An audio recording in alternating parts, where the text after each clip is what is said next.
I'm Catherine, 28 years old, and on what should have been the happiest day of my life, I walked down the aisle to see every seat on my family's side completely empty. Not my parents, not my siblings, not even my grandmother who had promised to be there no matter what. They had all boycotted my wedding because I was marrying David, a man they deemed beneath our social status. What they didn't know was that David's ordinary background was actually a carefully hidden identity.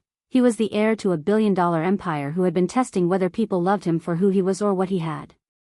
When the truth came out at our reception and my family realized what their prejudice had cost them, their desperate attempts to reconcile became the most pathetic display of regret I'd ever witnessed. Before we dive into this absolutely incredible story of family prejudice backfiring spectacularly, I need your predictions.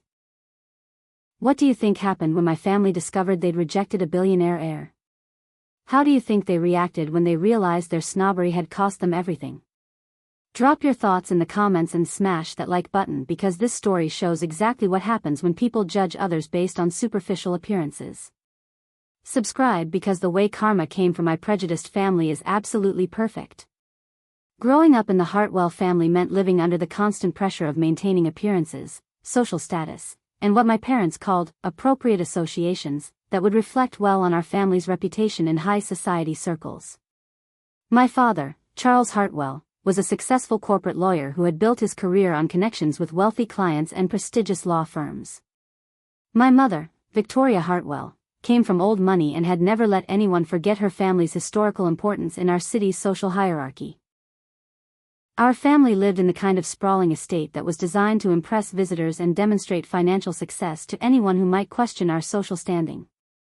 Every piece of furniture, every artwork, every detail of our home's decoration was chosen to convey wealth, taste, and cultural sophistication that would be recognized and admired by the right kind of people.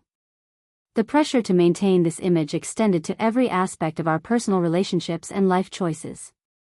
My siblings and I had been raised with explicit expectations about the kinds of careers we would pursue, the universities we would attend, the social circles we would join, and most importantly, the kinds of people we would date and eventually marry.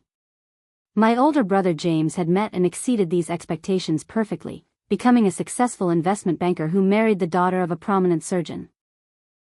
Their wedding had been featured in the society pages, with my parents beaming with pride as they hosted a celebration that demonstrated their family's social connections and financial resources. My younger sister Margaret was following a similar path, engaged to the son of a federal judge and planning a wedding that would be even more elaborate and socially impressive than James's had been. She had chosen a career in art curation that allowed her to move in cultured, wealthy circles while maintaining the kind of sophisticated image our parents valued above all else. But I had always been the family member who struggled with their expectations and questioned whether social status and financial displays should determine personal relationships and life satisfaction. While I respected the importance of education and professional success, I couldn't accept the idea that someone's worth should be measured primarily by their bank account or family connections. This philosophical difference had created tension throughout my childhood and young adulthood, with my parents frequently expressing disappointment about my naive idealism and my tendency to form friendships and relationships based on personal compatibility rather than social advantage. Catherine, you need to understand that the choices you make about relationships reflect on the entire family, Mother had lectured me countless times. We have a reputation to maintain, and associating with people who don't share our values and standards creates problems for everyone. Father's approach was more direct and calculating. Sweetheart, romantic feelings are temporary, but financial security and social connections last a lifetime. You need to think strategically about your future and choose partners who can contribute to your long-term success and happiness. Their advice about relationships was based on the assumption that love and compatibility were secondary considerations that should be subordinated to practical concerns about money, status, and social advancement. They had married each other partly for love, but primarily because their union combined two prominent families and created advantageous business and social connections. The tension in our family reached a breaking point when I met David Chen, a man who would challenge every assumption my parents had made about what kind of person I should be involved with romantically. David worked as a high school math teacher, drove a modest sedan, lived in a small apartment, and had no apparent family wealth or social connections that would impress people like my parents. But David was also the kindest, most intelligent, and most genuinely caring person I had ever met. He was passionate about education, devoted to helping his students succeed, and completely genuine in his interactions with everyone he encountered. He made me laugh, supported my goals, and treated me with the kind of respect and affection that made me feel valued for who I was rather than what I represented socially or financially. When I introduced David to my family during a casual dinner at our house, their response was immediate and obvious. They were polite but cool, asking questions that were designed to assess his social status and financial prospects rather than getting to know him as a person. "So David, what do your parents do for a living?" Mother had asked, clearly expecting an answer that would provide information about his family's social standing. "My father passed away when I was young, and my mother works as a nurse," David had replied honestly, not realizing that this information was being evaluated as evidence of his unsuitability as a romantic partner for someone from our family. Father's questions had been more direct about David's career prospects and financial ambitions. "Teaching is noble work, but have you considered pursuing opportunities in business or law that might offer more financial security and advancement potential?" David's response had been genuine and revealing about his character. "I love teaching because it allows me to make a difference in young people's lives. I'm not particularly motivated by money or status. I'm more interested in work that feels meaningful and relationships that are based on genuine connection." The answer was exactly wrong from my parents' perspective, revealing that David didn't share their priorities about financial advancement and social climbing that they considered essential for success and happiness.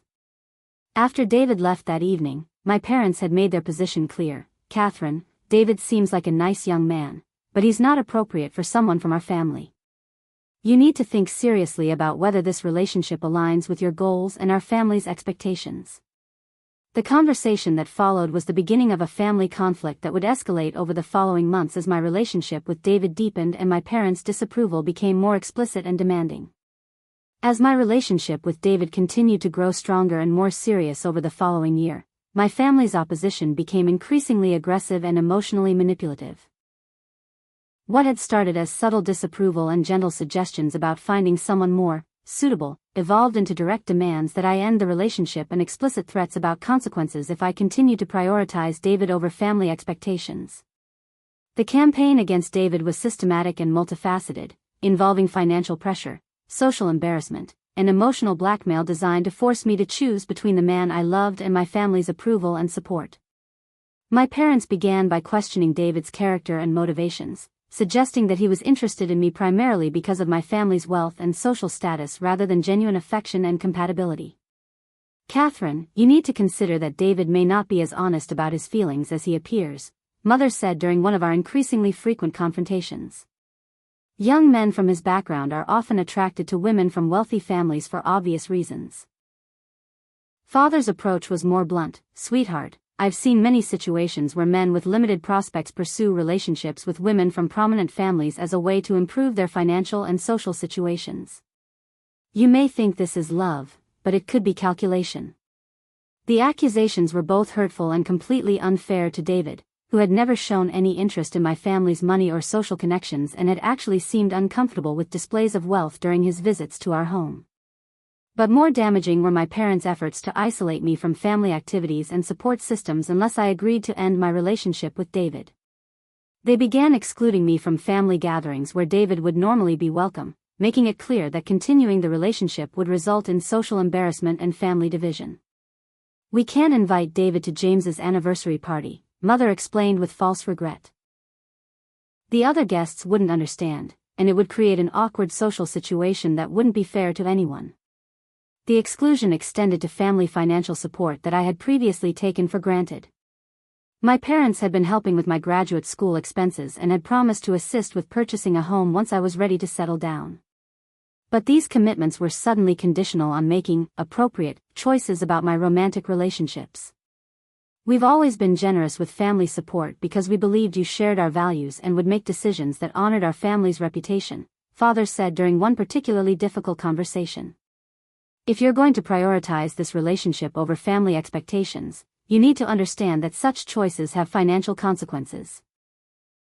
My siblings were recruited into the campaign against David, pressured to express concerns about my relationship choices and the impact on our family's social standing. James, who had always been diplomatic about family conflicts, began making comments about the importance of marrying well and choosing partners who could contribute to long-term family success. Margaret was more direct in her criticism, apparently influenced by our parents' concerns about how my relationship choices would affect her own social prospects and engagement plans. "Catherine, I don't understand why you're willing to damage our family's reputation for someone who can't offer you anything special," Margaret said during what I thought would be a supportive sister-to-sister conversation. "There are so many successful, accomplished men who would love to date someone from our family. Why settle for a teacher who will never be able to provide the kind of life you deserve?" The pressure intensified when David and I began discussing marriage and started making concrete plans for our future together. My parents' disapproval transformed into something approaching panic as they realized that their daughter might permanently associate the Hartwell name with someone they considered socially and financially beneath our family standards. "Catherine, if you marry this man, you need to understand that it will affect your relationship with this family permanently," Mother declared during a family meeting that felt more like an intervention. "We cannot and will not pretend to approve of a decision that goes against everything we've taught you about appropriate relationships and family responsibility." Father's ultimatum was even more explicit: "If you choose to marry David Chin despite our objections, don't expect us to participate in a ceremony that celebrates what we consider a serious mistake. We won't attend a wedding that dishonors our family's values and reputation." The threats were both emotionally devastating and revealing about how conditional my parents' love had always been. Their support and approval were apparently dependent on my willingness to prioritize their social ambitions over my own happiness and authentic relationships. But what made the situation even more painful was discovering that my extended family had been influenced by my parents' campaign against David. Aunts, uncles, and cousins who had always been supportive began expressing concerns about my relationship choices and questioning whether I was making decisions that would ultimately make me happy. Even my grandmother, who had always been my strongest supporter and had seemed to genuinely like David during their limited interactions, began wavering in her support as my parents intensified their pressure campaign. "Dear, I just want you to be sure you're making the right choice," Grandmother said during what would be one of our last honest conversations about my relationship. "Your parents are concerned about your future, and while I like David personally, I wonder if you've fully considered all the implications of this decision." The family pressure was creating stress that was affecting every aspect of my life, including my relationship with David and my ability to focus on work and personal goals. I found myself constantly defending decisions that felt right and natural while questioning whether my judgment about relationships was as sound as I believed it to be. David, meanwhile, was dealing with the situation with remarkable grace and maturity, never pressuring me to choose between him and my family while making it clear that he would support whatever decision I felt was best for my long-term happiness. "Catherine, I love you and I want to marry you," David said during one of our conversations about the family opposition we were facing. "But I don't want to be the reason for permanent damage to your relationships with people you've loved your entire life. If you need to reconsider our plans to make peace with your family, I'll understand." His willingness to sacrifice his own happiness for my family relationships only made me love him more while also strengthening my resolve not to let my parents' prejudice and social snobbery determine my life choices. The engagement announcement, when it came 6 months later, created the final break with my family that would lead to the devastating wedding day abandonment that revealed the true extent of their conditional love and superficial values. When David proposed to me on a quiet Sunday evening in the small garden behind his apartment, the moment was perfect in its simplicity and genuine emotion. He had planned nothing elaborate or expensive, just a heartfelt conversation about our future together and a beautiful but modest ring that represented his love and commitment rather than an attempt to impress anyone with financial display.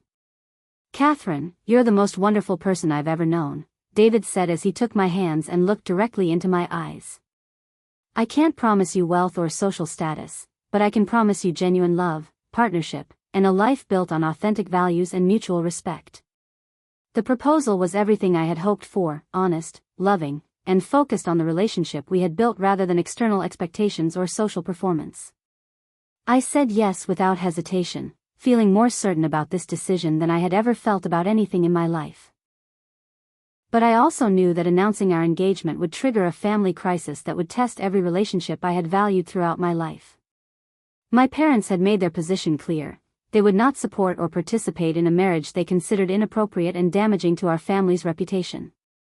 The announcement dinner I arranged at my apartment was intended as an opportunity for my family to finally accept David as my choice and begin building positive relationships that would allow everyone to move forward together. I invited my parents, siblings, and grandmother, hoping that the reality of my engagement would motivate them to reconsider their opposition and find ways to welcome David into our family. But the response to our engagement announcement was even more negative and emotionally devastating than I had anticipated.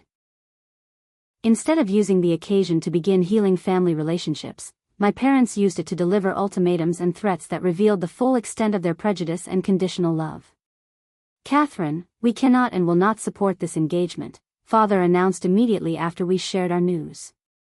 "If you choose to go through with this marriage, you need to understand that it will fundamentally change your relationship with this family." Mother's response was more emotional but equally rejecting. "Sweetheart, we love you, but we cannot participate in celebrating a decision that we believe will ultimately make you unhappy and damage our family's reputation. This marriage is a mistake that you'll regret, and we won't be part of enabling poor judgment." The conversation that followed was painful and revealing, with my parents expressing their disappointment not just about my choice of partner but about what they saw as my failure to prioritize family values and social responsibility over personal feelings and romantic attraction. "We raised you to understand the importance of appropriate relationships and strategic life choices," Father said, his voice carrying disappointment that felt like emotional punishment. "Your decision to marry David suggests that you've forgotten everything we tried to teach you about building a successful and respectable life." My siblings' responses were equally disappointing but reflected the influence of our parents' attitudes and their own concerns about how my marriage might affect their social standing and family relationships. James, who had always been diplomatic, tried to maintain neutrality while clearly disapproving of my decision. "Catherine, I hope you'll reconsider this engagement and think more carefully about the long-term implications. Marriage is about more than just feelings, it's about building a life that aligns with your values and goals." Margaret was more direct in her opposition, apparently worried that my marriage to David would reflect poorly on her own engagement to someone from a prominent family. "Catherine, I don't understand why you're doing this to yourself and to us. You could have any successful, accomplished man you wanted, and instead you're choosing someone who can't offer you anything special." Even my grandmother, who had always been my strongest family supporter, expressed concerns that suggested she had been influenced by my parents' campaign against David and their arguments about social appropriateness and family reputation. "Dear, I've always supported your independence and your right to make your own choices," grandmother said sadly. "But I worry that you're making this decision based on rebellion against your parents rather than careful consideration of what will truly make you happy." The family meeting concluded with explicit statements that my parents and siblings would not attend a wedding ceremony that celebrated what they considered a serious mistake and a betrayal of family values. They made it clear that their absence would be intentional and principled rather than simply emotional reaction to family conflict. "If you choose to marry David Chin, don't expect us to participate in the ceremony or pretend to approve of your decision," Mother declared with finality. "We love you, but we cannot support choices that contradict everything we believe about appropriate relationships and family responsibility." The threats extended beyond wedding attendance to longer-term family relationships and support systems that I had previously taken for granted. My parents made it clear that marriage to David would result in social exclusion from family gatherings and financial independence that would eliminate their assistance with major life expenses. "Catherine, you need to understand that choices have consequences," Father explained with cold precision. "If you prioritize this relationship over family expectations, you'll need to build your life without relying on family support or resources." The conversation ended with me leaving my family's house feeling emotionally devastated but also strangely liberated. For the first time, I understood exactly how conditional their love had always been and how much their support had depended on my willingness to conform to their expectations and priorities. David's response to hearing about the family meeting was characteristically supportive and understanding, even though he was clearly hurt by their rejection and the impact it was having on my emotional well-being. "Catherine, I'm so sorry that your family's prejudice is causing you this kind of pain," David said as he held me while I cried about the confrontation. "I never wanted to be the reason for problems between you and the people you love." "David, this isn't your fault," I replied through tears of anger and grief. "This is about their values and their inability to see past superficial things like money and social status to recognize genuine character and love. The months that followed were spent planning a wedding that would celebrate our love and commitment while acknowledging the reality that my family would not be present to share in our happiness. It was both sad and empowering to realize that our celebration would be attended only by people who genuinely supported our relationship and wanted us to succeed. But what none of us knew as we planned our small, intimate wedding was that David's true identity and background would soon be revealed in ways that would expose my family's prejudice and short-sightedness while demonstrating that their assumptions about his financial prospects and social status had been completely wrong from the beginning. The morning of our wedding dawned cloudy and cool, matching the mixture of joy and sadness I felt as I prepared for what should have been the happiest day of my life. While I was genuinely excited to marry David and begin our life together, the absence of my entire family cast a shadow over the celebration that was impossible to ignore or overcome. David and I had decided on a small, intimate ceremony at a beautiful garden venue that could accommodate about 50 guests. We had invited close friends, David's colleagues from school, some of my work associates, and a few family friends who had remained supportive despite my parents' disapproval of our relationship. The guest list was notably small on my side, reflecting not just my family's boycott but also the way their opposition had influenced some mutual friends and acquaintances who had apparently decided that taking sides in our family conflict was too socially risky to navigate. "Catherine, I'm so sorry, but given the family situation, I think it's better if Tom and I don't attend the wedding," one of my mother's longtime friends had explained when declining our invitation. "We don't want to create more problems for anyone involved." Similar responses from other family friends had made it clear that my parents' social influence extended beyond our immediate family to affect the broader network of relationships I had expected to maintain regardless of family conflicts. But the most heartbreaking absence would be my grandmother, who had wavered for weeks about whether to attend the wedding before ultimately deciding that family loyalty required supporting my parents' position rather than my choice to marry David. "Catherine, dear, I love you very much, but I can't participate in something that's causing such division in our family," grandmother had explained during our final conversation before the wedding.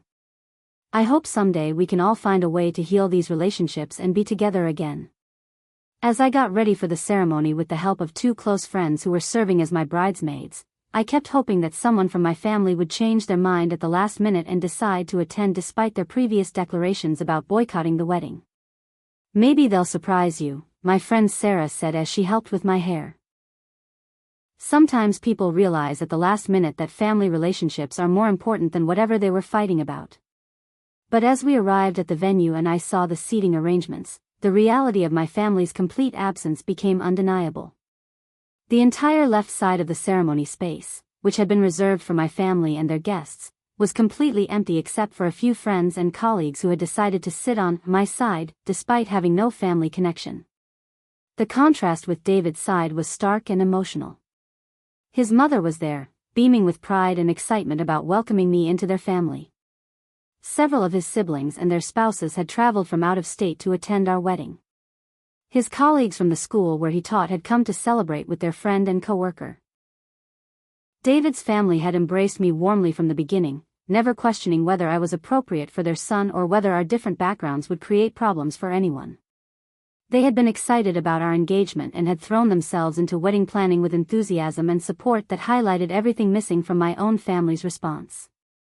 I have to pause here because what happened next was both heartbreaking and incredible, and it shows exactly how wrong people can be when they judge others based on superficial appearances. You're probably wondering how my family could be so cruel as to completely abandon their daughter on her wedding day, but you're also probably curious about what David's real background was that I mentioned at the beginning. Well, the truth about David's identity was about to create the most perfect karma for my prejudiced family that you could ever imagine. Subscribe because this revelation is absolutely mind-blowing. As I walked down the aisle, my eyes automatically looked toward where my parents should have been sitting, hoping against reason that they had changed their minds and arrived at the last minute. But the empty seats felt like a physical presence, a reminder that the people who had raised me and claimed to love me had chosen their social prejudices over their daughter's happiness. David was waiting at the altar with tears in his eyes, clearly emotional about our marriage but also obviously affected by seeing me walk down the aisle alone, without my father to escort me or any family members present to witness our vows. The ceremony itself was beautiful and meaningful, officiated by David's friend who was a minister and focused on our commitment to building a life together based on love, respect, and mutual support. Our vows were personal and heartfelt, reflecting the genuine partnership we had developed and the future we were excited to create together. But throughout the ceremony, I was aware of the empty space where my family should have been, and I could see that David and his family were also affected by the obvious absence of the people who should have been most important in celebrating this milestone. The reception that followed was intimate and joyful, filled with people who genuinely cared about our happiness and wanted to celebrate our marriage.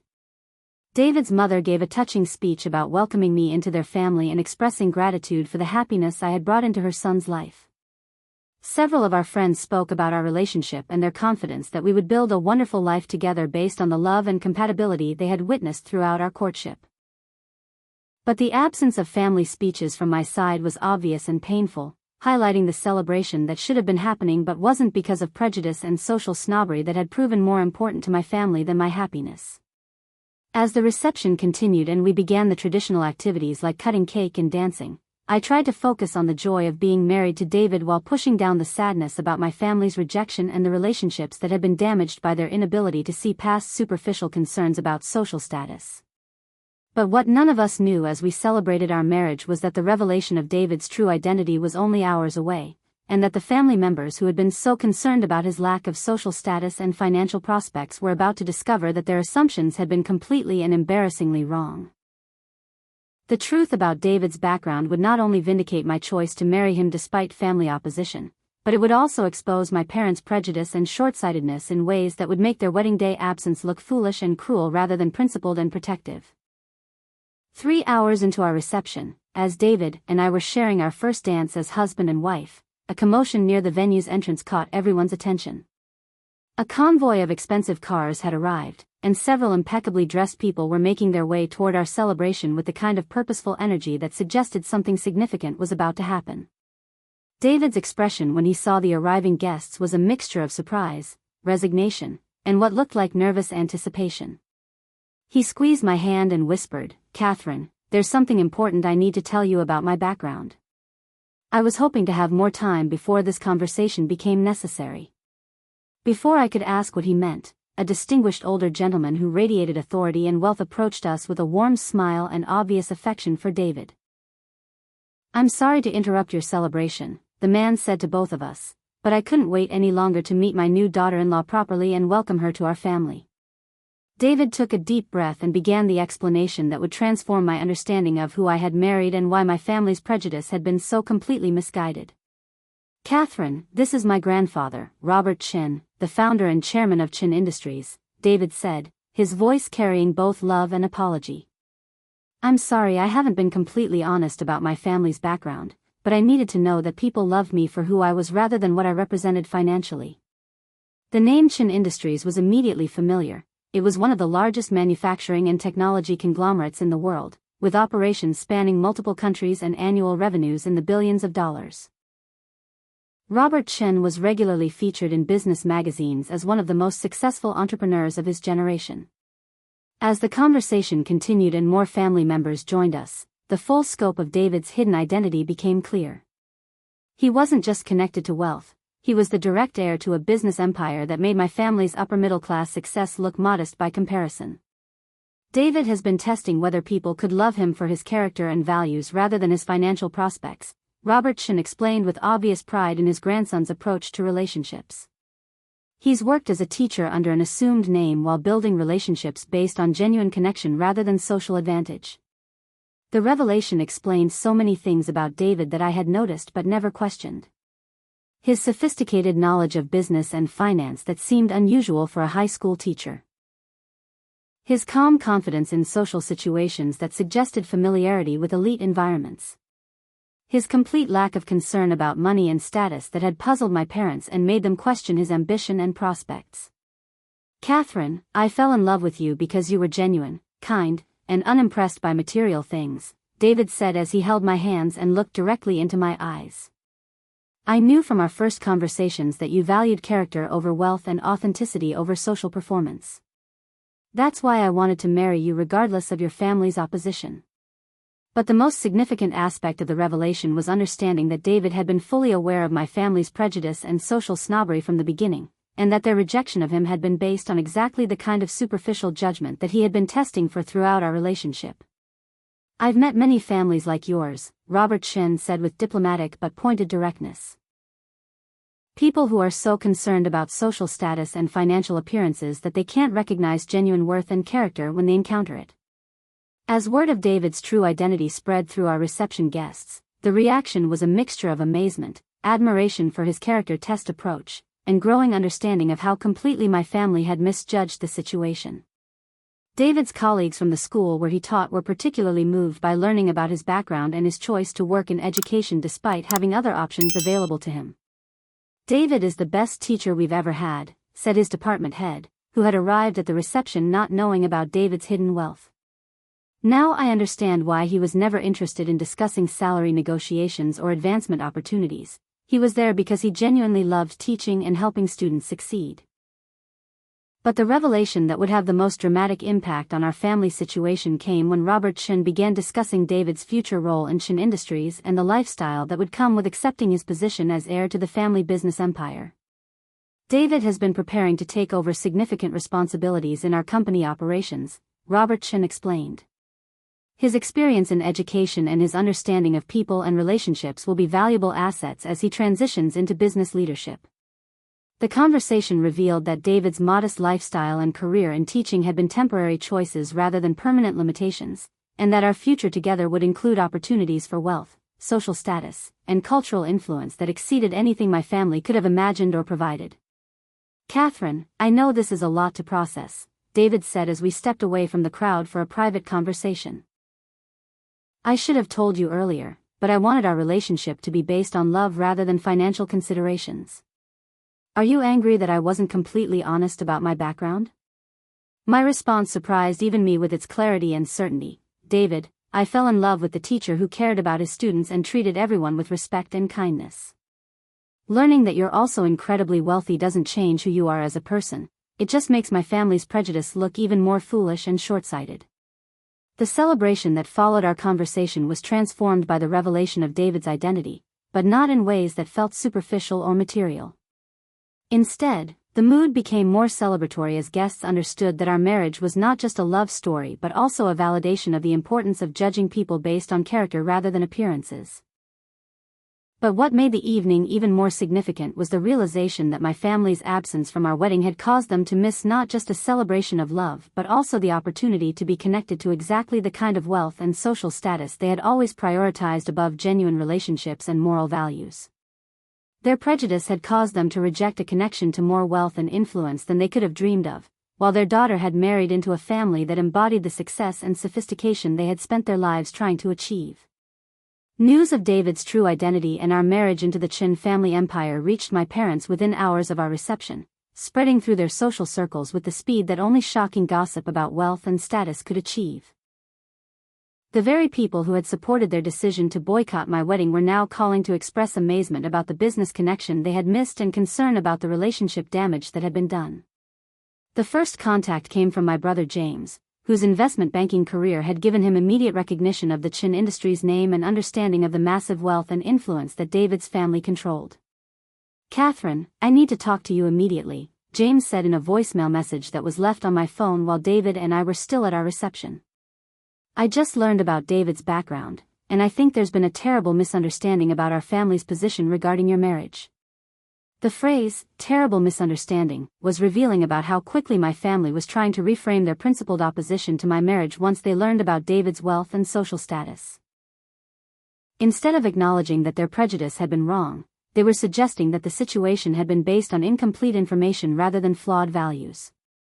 My parents' first attempt at contact came the next morning, while David and I were having breakfast at the hotel where we were staying before departing for our honeymoon.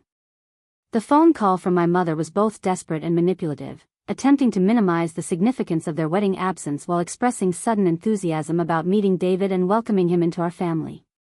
Catherine, darling, we need to talk, Mother said, her voice carrying the kind of forced cheerfulness she used when trying to manage social embarrassment.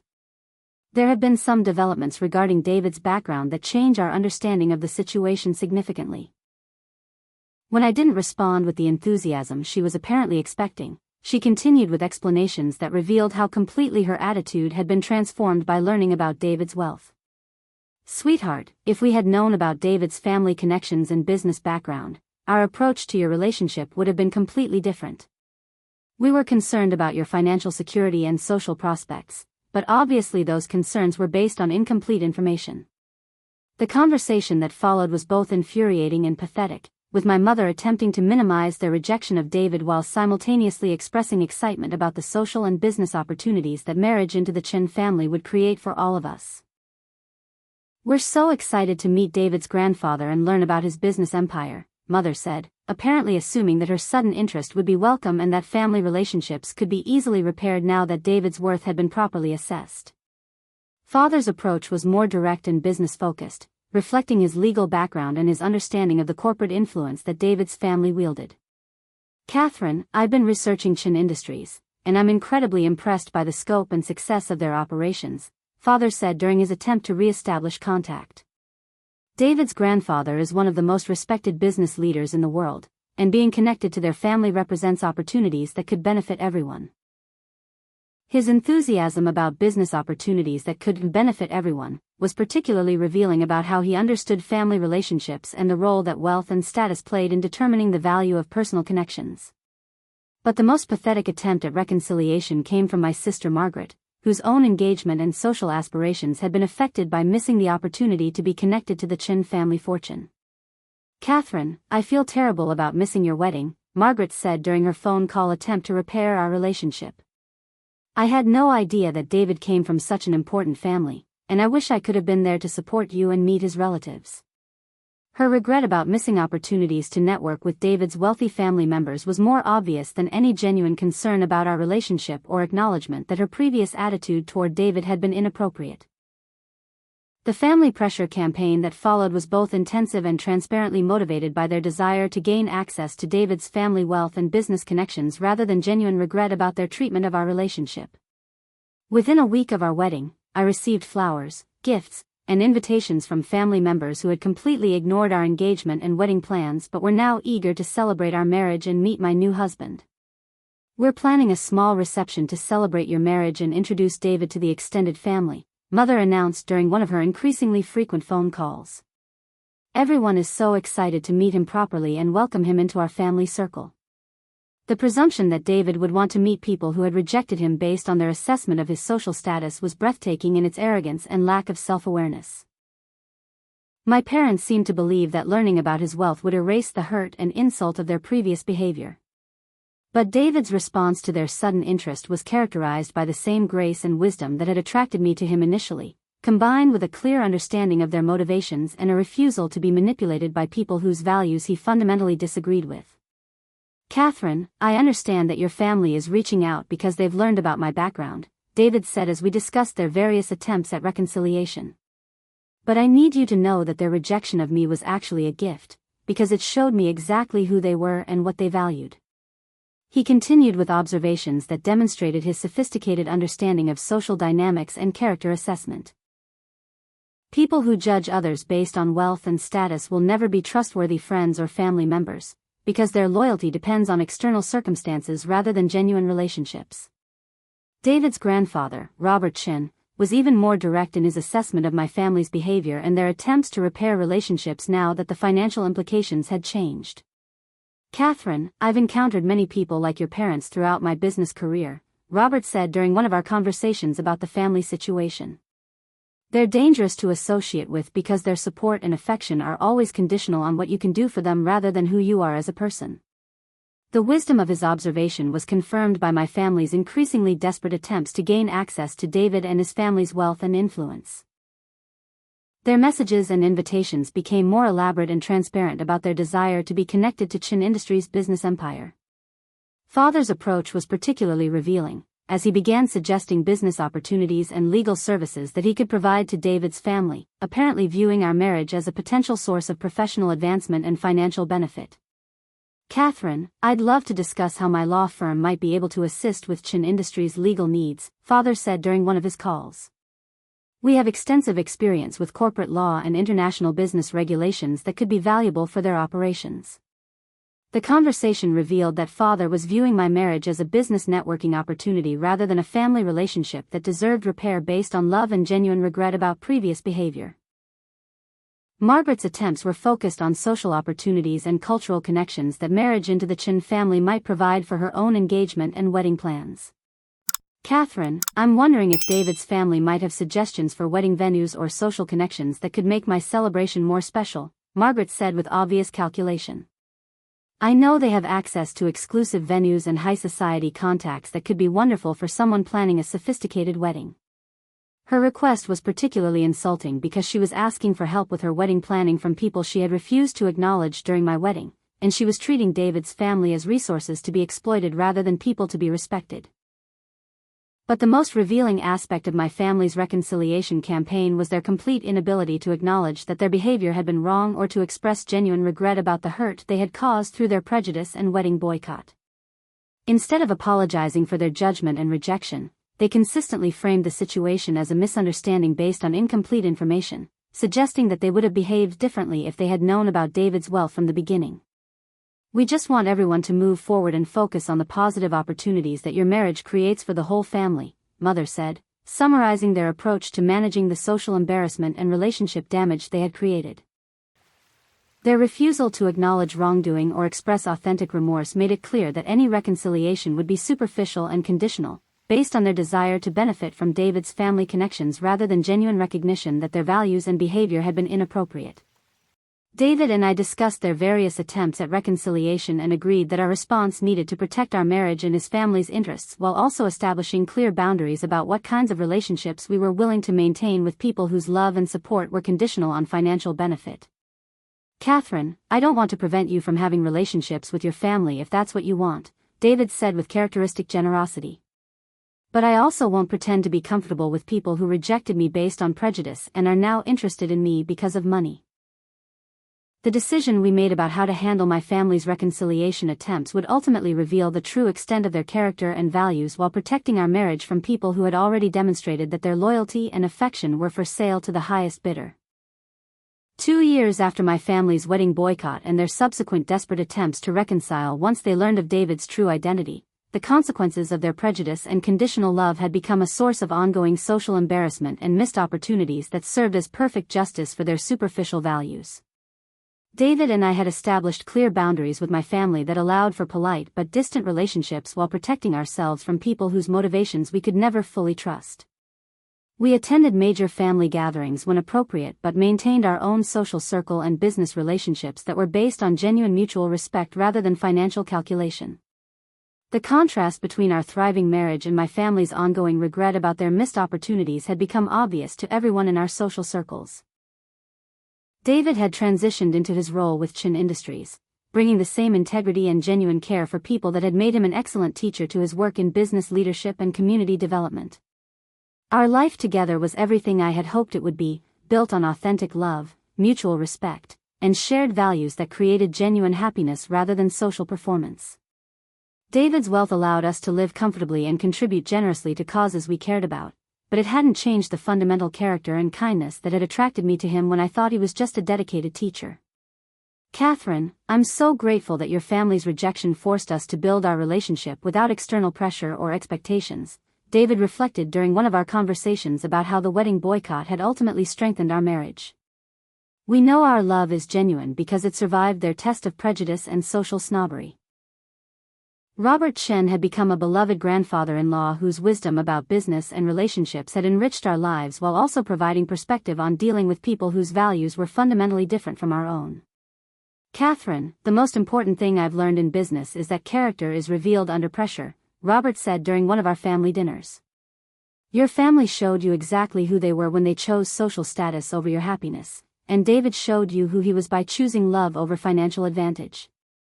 Meanwhile, my parents had become social embarrassments within their own circles, known as the people who had been so blinded by prejudice that they missed their daughter's marriage into one of the world's wealthiest families. Their attempts to explain or minimize their wedding absence had only highlighted their poor judgment and superficial values to people who understood the magnitude of their mistake. The business and social opportunities they had lost through their rejection of David had become increasingly obvious as Chin Industries expanded its operations and community involvement in our city. Projects they might have been involved with, social events they might have attended, and professional connections they might have made were all now unavailable because of their own choices and behavior. James, my brother, had been particularly affected professionally by the family's missed connection to Chin Industries. His investment banking career could have benefited enormously from business relationships with David's family, but those opportunities were now impossible because of the family conflict his parents had created and he had supported. Margaret's wedding and social aspirations had also been impacted by missing the connection to high society that marriage into the Chin family would have provided. The exclusive venues, cultural connections, and social introductions she had hoped to gain through family relationships were now permanently out of reach because of her participation in my wedding boycott. But the most satisfying aspect of the long-term consequences was watching my family struggle with social situations where David's success and our happy marriage were discussed and celebrated by mutual acquaintances who couldn't understand how parents could have been so wrong about their daughter's choice of husband.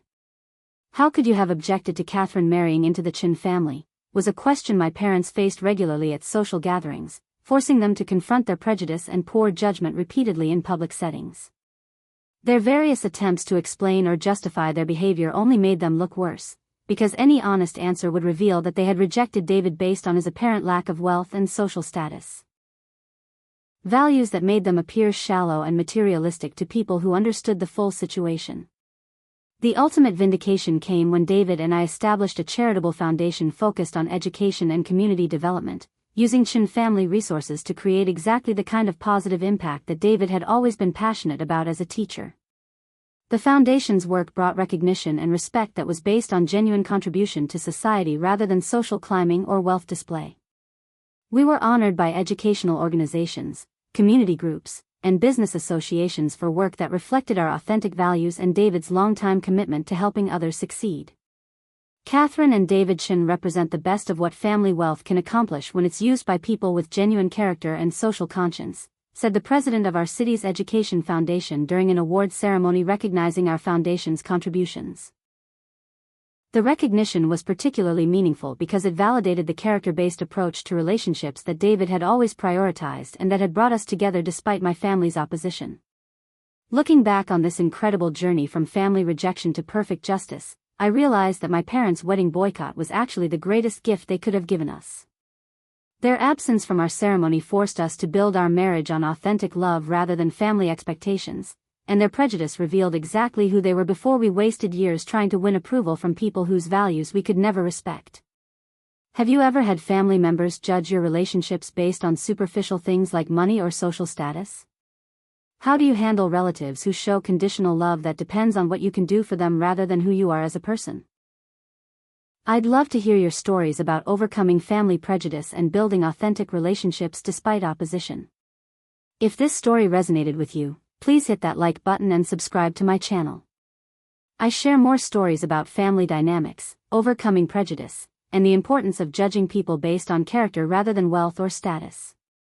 Ring that notification bell so you don't miss any new videos, and share this with anyone who might need to hear that true love doesn't care about bank accounts. Thank you for watching and for all the support you show by engaging with these videos. Remember that people who truly love you will support your happiness regardless of external circumstances, and that sometimes the most revealing test of character is how people treat others when they think there's nothing to gain. Take care of yourselves, trust your instincts about genuine character, and remember that the best relationships are built on authentic values rather than social calculation. I'll see you in the next video, and until then, keep choosing love over status and character over wealth in all your relationships.